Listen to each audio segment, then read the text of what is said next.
Continuamos entonces con el tema de métodos analíticos radioquímicos y vemos que para la detección y medición de la radiactividad hay distintos tipos de detectores.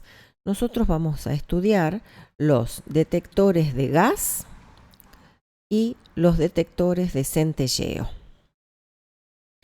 En general vamos a ver entonces el funcionamiento de los detectores de gas, que vemos que consisten en un tubo cilíndrico. Acá les he puesto otro dibujo distinto al que está en el libro de teoría. Entonces les decía, es un tubo cilíndrico que está relleno de un gas inerte como el argón y que está conectado al polo negativo de una fuente. Mientras que un alambre que va por dentro y que está aislado del resto actúa como ánodo y está conectado al polo positivo.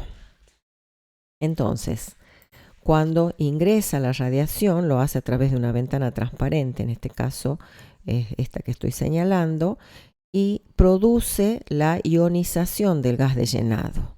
Entonces, los iones, supónganse que sea argón positivo, se dirigen hacia el cátodo y los electrones se descargan en el ánodo y así generan una circulación de corriente que va a estar relacionada la intensidad con la energía de la radiación. Como las partículas alfa y beta tienen un poder de ionización mayor que las gamma, este tipo de detectores tiene mejor rendimiento para este tipo de radiaciones, más que para las gamma. En cambio, en los detectores de centelleo se usan más para gamma, si se quiere cuantificar. Bueno, acá tienen una foto de este tipo de detectores. Entonces, los detectores de centelleo, empezamos por el sólido, que es el que vamos a ver en más detalle. Acá tienen un dibujo, tienen un cristal que es de ioduro de sodio activado con talio, que tiene la propiedad de ser luminiscente cuando interactúa con una radiación. Entonces, la radiación gamma o X, por ejemplo, incide sobre ese cristal, arranca electrones con cualquiera de los métodos que hemos visto, acuérdense, efecto fotoeléctrico, Compton, y esos electrones producen excitaciones dentro del cristal que al desexcitarse emiten luz visible, que son esos destellos de luz que decíamos que producía este cristal. Y esa luz incide sobre un fotocátodo arrancando electrones que son acelerados y multiplicados en este tubo fotomultiplicador y van hacia distintos dinodos. Esto ya hemos estudiado, el tubo fotomultiplicador y su funcionamiento en otras técnicas analíticas instrumentales. De manera que al ánodo llega una avalancha de electrones multiplicadas, pero que es esta señal proporcional a la energía de la radiación incidente. Entonces llegan en forma de pulsos de corriente eléctrica. Acá tienen una foto y con el espectro del espectro gamma, que es lo que se obtiene a la salida de estos detectores. Entonces acá tienen el ejemplo de distintos espectros gamma para que vean que son característicos de cada nucleído. Se los puede identificar a los nucleídos de acuerdo a la posición de los picos y se los puede cuantificar de acuerdo a la intensidad de estos pulsos. Tienen acá también un ejemplo de elementos que se han encontrado en una muestra de cabello humano con los picos de los nucleídos contados. Y aquí les he agregado este que no está en en el libro, que es el mismo espectro después de 4 semanas, para que vean cómo los picos han disminuido su intensidad porque el nucleido radiactivo ha decaído. Bueno, y finalmente nombramos nada más los contadores de centelleo líquido. Acá son sustancias luminiscentes, o sea que emiten esos destellos de luz líquidas, que van mezcladas con las muestras. Entonces, en esa interacción más íntima, permite detectar y cuantificar energías más bajas. Se usa sobre todo para betas de baja energía. Bueno, y ahora vamos a seguir entonces ya entrando en detalle en las técnicas analíticas. Y dos habíamos dicho que íbamos a estudiar: el análisis por activación neutrónica, y el acrónimo es AAN, o la dilución isotópica, DI. ¿Y en qué consisten estos métodos de activación? Se mide la radiactividad que ha sido inducida en las muestras por irradiación con neutrones, que va a ser el caso nuestro, por eso se llama activación neutrónica, o pueden ser otras partículas cargadas como protones o partículas alfa. Y la finalidad de esto es determinación de elementos en niveles muy bajos, que ya habíamos visto que se les denominaba traza. Entonces, la reacción nuclear que se produce es la siguiente, está representada en este esquema. La partícula incidente, que hemos dicho que pueden ser neutrones u otras, inciden sobre un blanco, que es la muestra donde está el analito, y se induce una reacción nuclear dando algunos productos y otras partículas o emisión de radiación. Entonces, esta reacción nuclear se puede representar como R más A, que es la partícula incidente, da productos y se producen también emisiones. Eso se la simboliza así a la reacción nuclear, y acá tienen el ejemplo del nitrógeno 14, acá se lo bombardea con alfa y produce el oxígeno 17 y protones. Y este es otro ejemplo del boro 10 en el que impactan neutrones y se generan partículas alfa. Se representa aquí entre paréntesis la partícula incidente y la partícula que se produce. Bueno, y entonces acá está representado el proceso de activación con neutrones. Aquí vemos que la muestra está expuesta a un flujo de neutrones, o sea, aquí incide el neutrón y es absorbido por este núcleo estable del analito. Entonces da lugar a un isótopo radiactivo que se encuentra con un exceso de energía, entonces al volver al estado fundamental emite radiación gamma. Da lugar también a una hija radiactiva que a su vez puede decaer produciendo emisión radiactiva de radiación o también de partículas. Entonces vemos esto aplicado a un ejemplo. En este caso, el analito sería el sodio 23, que es estable. Entonces se lo bombardea con neutrones para transformarlo en un isótopo radiactivo del sodio. Así se representa esa reacción nuclear. Se bombardea con neutrón, produce gamma característica.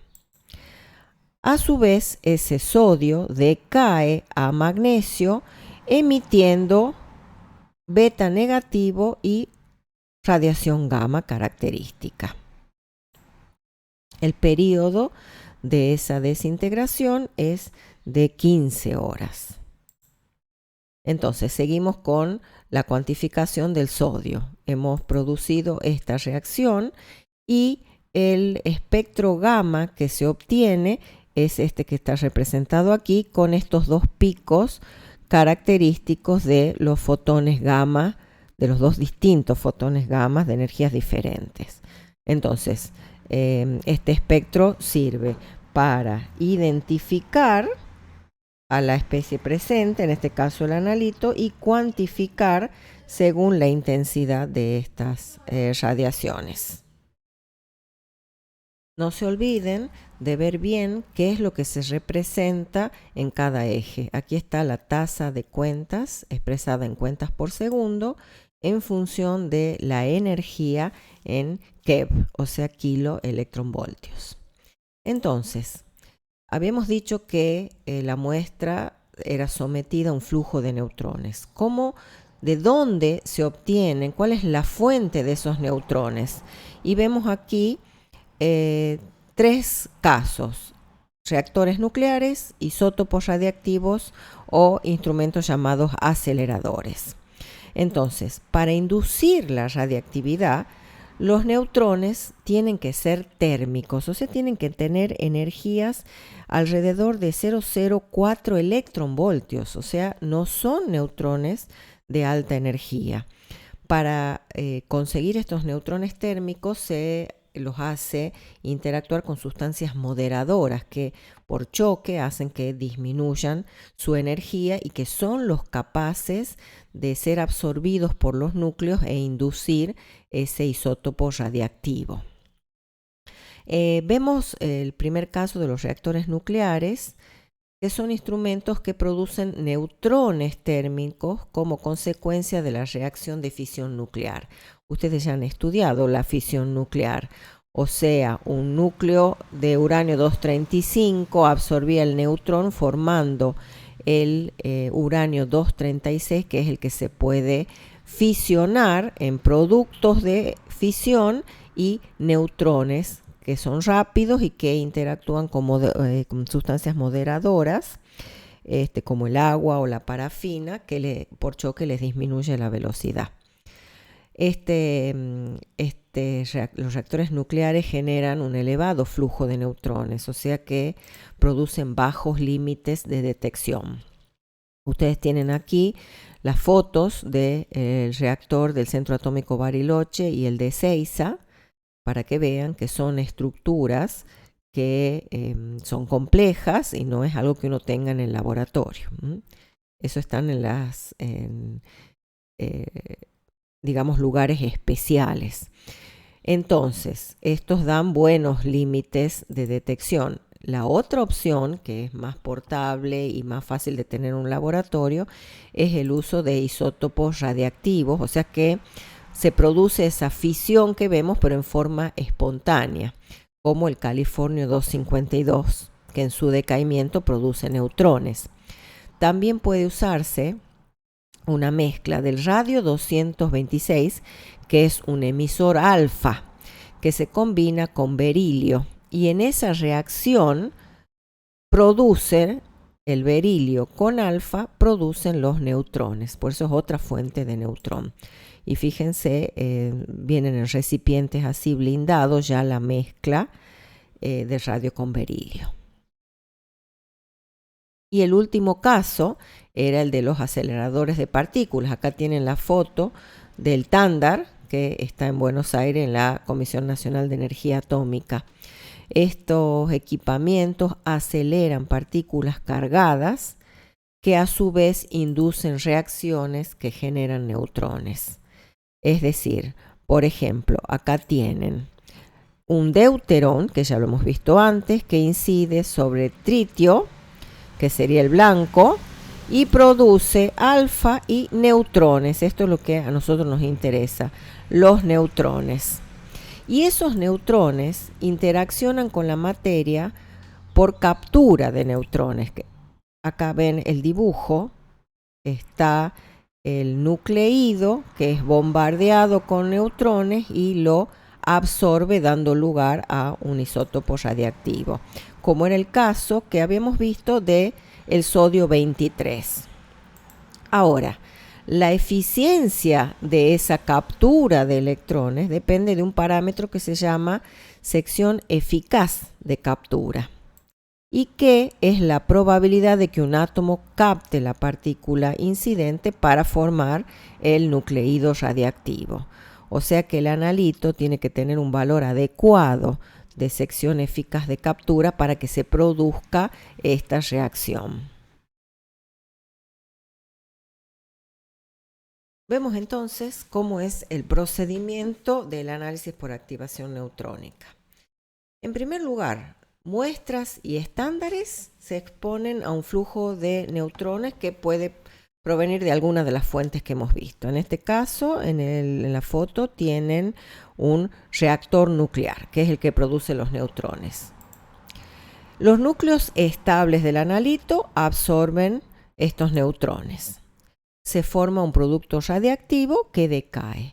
Ese proceso es el que se llama de enfriamiento y produce una emisión característica, que es la que es registrada en un espectrómetro gamma. Entonces se obtiene la emisión gamma que es la que permite identificar y cuantificar el analito. Aquí están, ven, la segunda etapa, que es la del espectro gamma.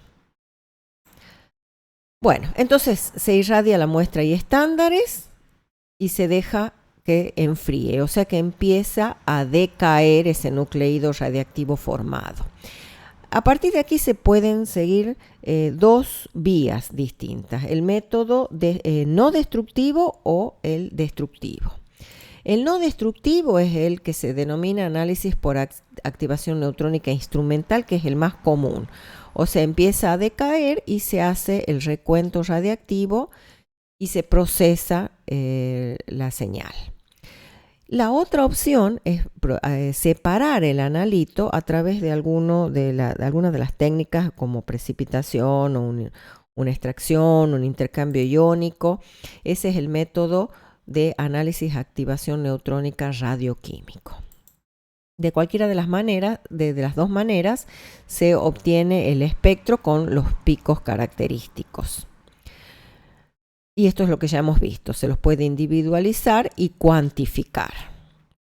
Ahora, para cuantificar el analito, consideramos que la tasa de cuentas medidas es directamente proporcional a la masa. Aquí estamos hablando de masa de analito a través de una constante K.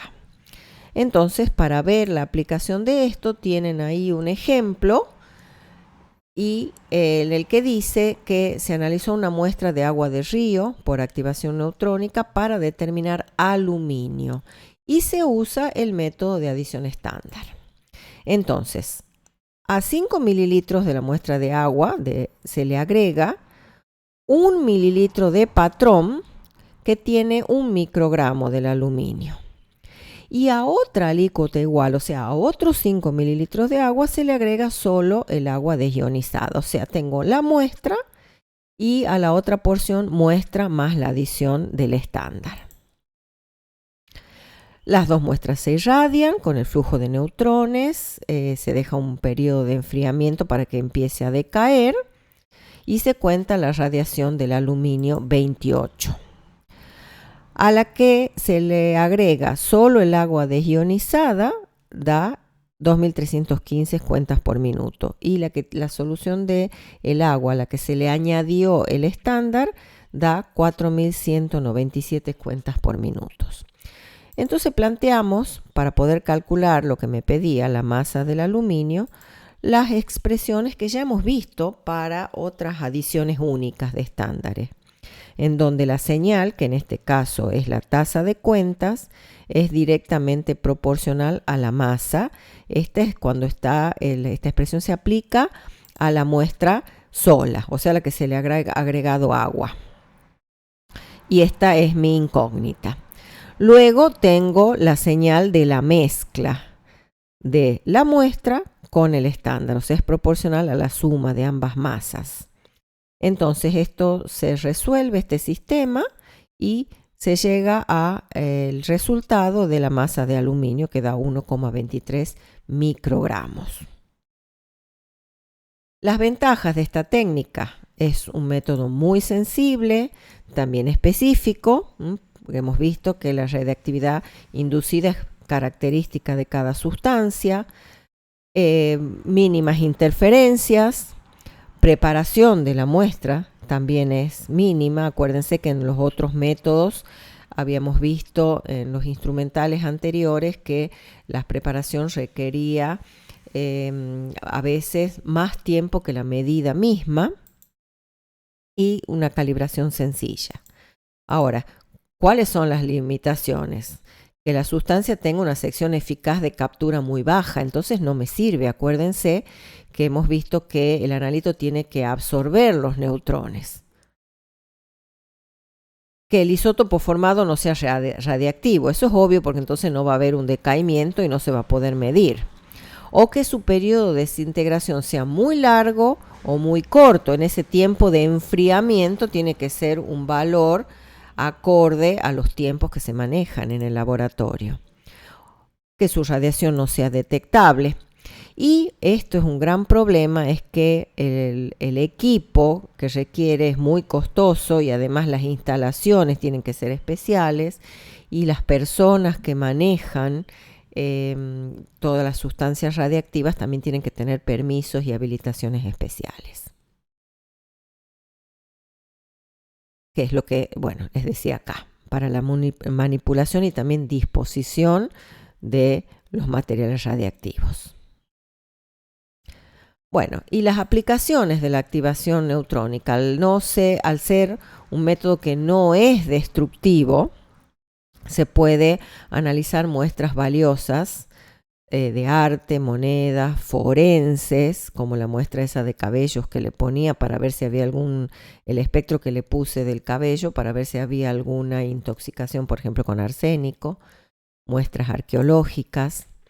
Y se aplica mucho a la determinación de elementos trazas en distintas áreas, como las que ven ahí, exactitudes inferior al 10% y precisiones entre 1 al 3% con límites de detección de 1 ppb, o sea, bastante bajo. Bueno, se pueden detectar a muchos elementos. Este número irá variando acorde a los avances en la tecnología. Pero lo importante acá de destacar es que fíjense, no metales como oxígeno, nitrógeno, que hasta ahora no veníamos viendo con los otros instrumentales, y hasta algunos gases inertes. Entonces acá tienen en la tabla una serie de elementos que se pueden determinar con sus masas expresadas en picogramos. Tienen acá de la página de la Comisión Nacional de Energía Atómica del año 2018, había un artículo que hablaba de las técnicas analíticas nucleares para cuidar el ambiente. Bueno, ahí esto lo daban científicos del Centro Atómico Bariloche, que utilizaban la técnica de activación neutrónica para ver la contaminación con metales pesados en el lago, en el agua, y los efectos también de las cenizas volcánicas en la Patagonia. Bueno, y el otro método que vamos a ver es el de dilución isotópica. Bueno, este método está entre los más selectivos para los químicos disponibles. El fundamento de la dilución isotópica es el siguiente. Consiste en la determinación del analito mediante su preparación en una forma radiactiva. Y es así. Se adiciona a la muestra, donde está el analito por supuesto, un peso conocido de un trazador. Se mezcla y se extrae una porción de esa mezcla para medir su actividad. Y a través de una relación matemática se puede calcular la concentración del analito en la muestra. Entonces, a través de esta representación van a terminar de entender cómo es el procedimiento. En el primer gráfico, ustedes ven, se representa la abundancia de determinados nucleídos. En este caso, en la muestra, tenemos la composición isotópica natural del analito. O sea, en su composición natural, el analito, por ejemplo, el carbono, que fuera carbono 12 y carbono 14. Entonces, naturalmente tiene más abundancia el carbono 12 que el carbono 14. Se le agrega a esa muestra el trazador. El trazador está enriquecido, fíjense acá, en el isótopo que es menos abundante en la naturaleza. Entonces, en este caso sería A del trazador. Entonces, esta es la composición isotópica del trazador. Y se mezclan. O sea, la mezcla tendría esta composición isotópica, que es sobre una porción de esta mezcla se hace la medición de la actividad. Entonces, nuestra incógnita es cuántos gramos tengo de analito. Yo sé cuánto agrego, cuántos gramos de trazador y las cuentas, al medir, lo mido. Las cuentas por minutos del trazador. Extraigo ciertos gramos de la mezcla, leo en el equipo la tasa de cuentas de la mezcla. Entonces, esta relación se cumple. Tasa de cuentas de la mezcla respecto a la del trazador va en relación a los gramos de la mezcla sobre los gramos de trazador y analito. Este no aporta a la tasa de cuentas. Por eso se puede poner aquí la suma. Despejando de aquí Gx obtenemos esta expresión, que es la que ustedes aplicarán en la ejercitación para terminar de entender el tema. Entonces se hace el cociente entre las tasas de cuentas medidas multiplicado por el gramos de la mezcla. Y a todo eso se le restan los gramos de trazador. Entonces veamos el ejemplo que tienen ya resuelto, en donde se dice que se desea determinar penicilina en una muestra.